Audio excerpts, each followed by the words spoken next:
I don't give a damn about what people think of me. Jesi nita kuca abantu bantekerezaho oya. If you want to judge me, do it. Nimba ushaka kuncira urubanza bikore runcire nta ribi. It no longer concerns me. Kuko ibyo ntibikimpangayikisha oya.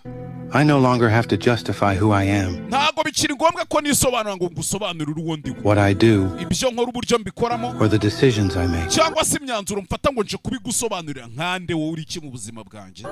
I live my life by my own rules. Sigaye mbaho ubuzima bwanjye ngende ku mategeko yanjye nashyizeho. Expressing my thoughts freely. Ndetse ibitekerezo byanjye nkabikora uko mbishaka. Without seeking your approval. Nta burenganzira mbigusabiye cyangwa ngo ubinyemerere. If you don't like it, I respect your opinion. Nimba utabikunze ibyo ndabyubaha pe kuba udakunze ibyo nkora n'uburenganzira bwawe.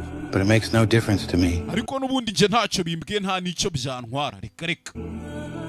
I'm intrigued by this current trend where people think they have a right to look ntungurwa n'abantu b'iyi minsi ukuntu musigaye muteye. into other people's lives. Uburyo musigaye mushaka kwinjira mu buzima bw'abandi bantu. Demanding unnecessary explanations. Muza musaba abantu ubusobanuro butari ngombwa ni ngombwa ngo umuntu agusobanurire. As if they were owed something. Nkaho hari umwenda umuntu aba kurimo cyangwa se ideni aba kurimo reka. Ibyo bintu binacike burundu. Icyo usabwa nta kindi weho. I don't give a damn. TikTok ibindi byose nyuma.